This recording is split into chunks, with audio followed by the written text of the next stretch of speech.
Je vais parler dans cette vidéo sur le diabète gestationnel ou le diabète qui touche la femme enceinte. C'est un cours très très important qui vous aide dans la pratique et بزاف l'examen. Alors, pour ce qui concerne le plan du cours, il comprend des définitions, les facteurs de risque, la physiopathologie, les conséquences du diabète gestationnel, les modalités de dépistage ainsi que le suivi et la prise en charge de la femme enceinte atteinte de diabète gestationnel. Ne ratez pas, suivez avec moi jusqu'à la fin. Quelle est la définition du diabète gestationnel selon l'OMS? Alors, c'est un trouble de la tolérance glucidique de gravité variable et qui survient ou diagnostiqué pour la première fois pendant la grossesse. On regroupe le diabète prégestationnel, c'est-à-dire non diagnostiqué avant le début de grossesse, et le diagnostic sera fait après l'accouchement par la persistance du trouble glucidique. Ou le diabète directement lié à la grossesse. Le dépistage du diabète gestationnel a un intérêt majeur en identifiant une population à risque de diabète après la grossesse et aussi pour réduire le risque d'obésité et de diabète de l'enfant. Comment? Par la prise en charge maternelle et des conseils alimentaires.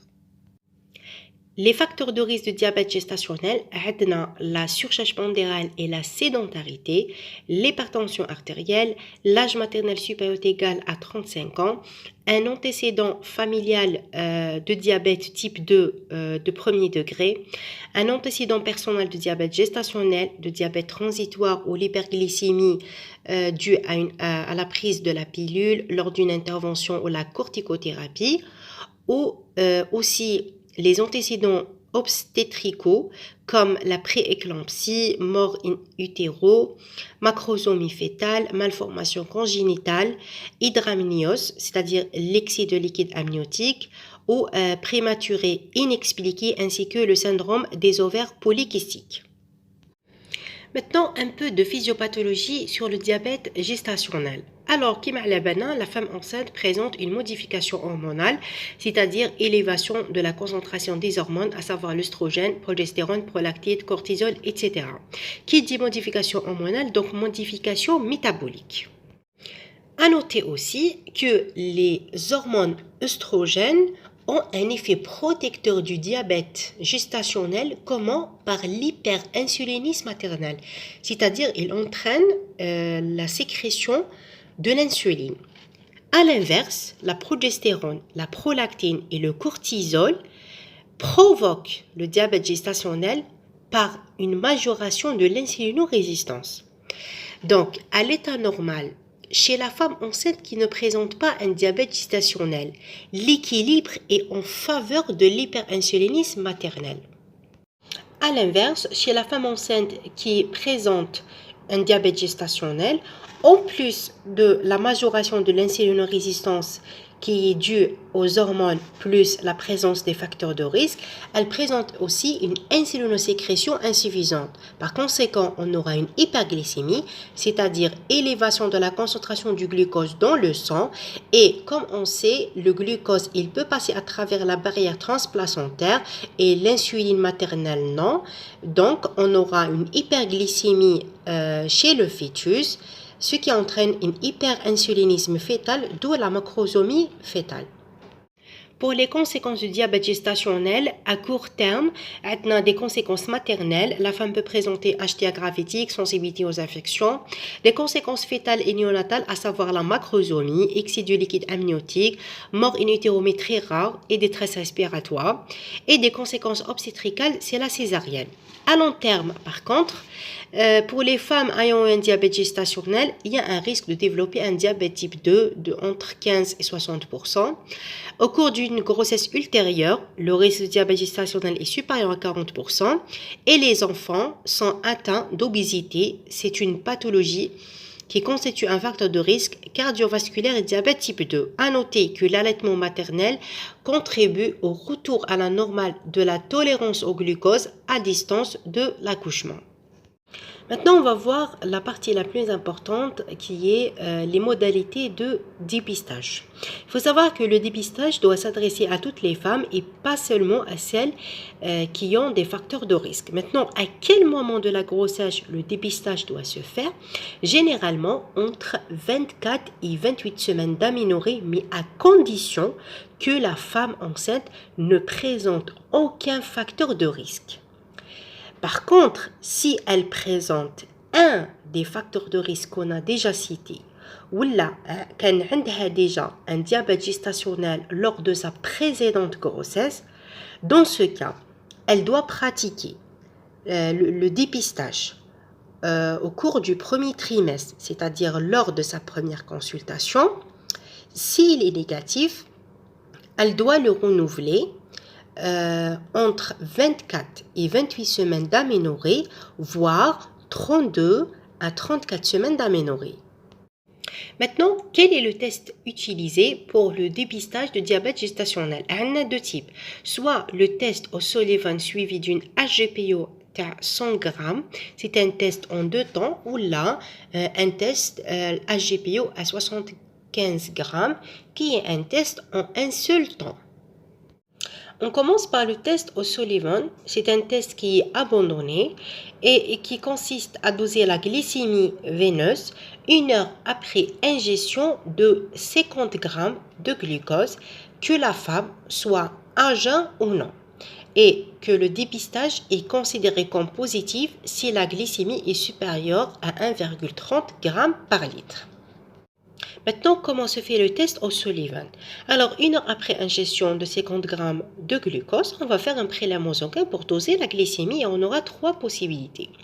Si la glycémie elle est inférieure à 1,30, dans ce cas, la femme ne présente pas un diabète gestationnel. Si la glycémie elle est supérieure ou égale à 1,30, 7 jours après, on va effectuer un autre test qui est le test HGPO à 100 g de glucose. Le test, il doit se faire le matin et la femme doit être à jeun et au repos pendant la durée de test. Le test à la GPO à 100 g de glucose nécessite d'avoir 4 valeurs glycémiques. Les T0, c'est-à-dire la glycémie à jeun avant de faire le test, et doit être inférieure à 0,95 g par litre. T, 1 heure après ingestion de 100 g de glucose, doit être inférieur à 1,80. Et T, 2 heures après, la glycémie doit être inférieure à 1,55. T, 3 heures après, inférieure à 1,40. Si deux valeurs sont supérieures ou égales au seuil, dans ce cas, la femme enceinte présente un diabète gestationnel. Mais si une seule valeur anormale, dans ce cas, il y a une anomalie de tolérance au glucose, ce qu'il faut surveiller. Et la troisième possibilité, si la glycémie 1 heure après le test de O'Sullivan, elle est supérieure ou égale à 2 grammes, dans ce cas, le diabète gestationnel est posé et il n'est pas nécessaire de faire la GPO à 100 grammes de glucose. Maintenant, le test qui est actuellement utilisé au laboratoire pour le dépistage du diabète gestationnel, c'est bien le test d'hyperglycémie provoqué avec 60 g de glucose chez toutes les femmes enceintes entre 24 et 28 semaines d'aménorrhée. C'est un test en un seul temps. Pour ce test HGPO à 75 g de glucose, nécessite d'avoir 3 valeurs glycémiques, à savoir glycémie à jeun, glycémie 1 heure après le test et glycémie 2 heures après le test. Pour poser le diagnostic de diabète gestationnel, il suffit seulement d'avoir une seule valeur pathologique. Et bien sûr, il faut s'assurer que la femme est vraiment à jeun plus de 6 heures. Si la femme présente une glycémie à jeun supérieure ou égale à 0,92 g par litre, ou glycémie à 1 heure supérieure ou égale à 1,80, ou glycémie 2 heures après supérieure ou égale à 1,53, on va dire que la patiente présente un diabète gestationnel. Selon les recommandations françaises et les recommandations de l'IAD-PSG, les International Association of Diabetes Pregnancy Study Group, disent que le dépistage doit être systématique avant 24 semaines d'aménorrhée. C'est-à-dire, on va doser une glycémie à jeun chez la femme enceinte dès la première consultation. Si la glycémie elle est inférieure à 0,92 g par litre, dans ce cas, on va attendre l'âge gestationnel entre 24 et 28 semaines d'aménorrhée pour faire le test à l'AGPO 75 g de glucose. Puis, on va interpréter en fonction des seuils glycémiques les شفناهم دوكا. Donc, si la glycémie à jeun, elle est supérieure à 0,92 et inférieure à 1,26 g par litre. Dans ce cas, la femme présente un diabète gestationnel. Mais si la glycémie à jeun elle est supérieure ou égale à 1,26, dans ce cas, la femme a un diabète type 2. Des points très importants qu'il faut savoir, le dépistage de diabète gestationnel ne doit pas reposer sur la recherche d'une glycosurie ni sur la mesure de l'hémoglobine glyquée ou fructosamine. Le deuxième point, lorsque la femme présente un diabète gestationnel, il faut éliminer un diabète type 1 débutant par la recherche d'anticorps anti-GAD et anticorps anti-SILO des Langerhans. Et les objectifs glycémiques lors d'un diabète gestationnel sont glycémie à jeun inférieure à 0,92 et glycémie 2 heures après chaque repas doit être inférieure à 1,20. Quelles sont les modalités diététiques et thérapeutiques? Alors, chez la femme de poids normal, doit consommer 30 à 32 kcal par kilo. Les femmes en surpoids ou obèses, c'est 25 kcal par kilo. Une activité physique modérée et régulière doit être recommandée en dehors de toute contre-indication obstétricale. Les antidiabétiques oraux sont contre-indiqués pendant la grossesse. L'insuline, par contre, est indiquée dès que les objectifs glycémiques ne sont pas atteints par le régime seul. Et aussi, il est nécessaire de vérifier 3 mois après l'accouchement la glycorégulation, c'est-à-dire doser la glycémie à jeun et faire le test à l'AGPO avec 75 g de glucose.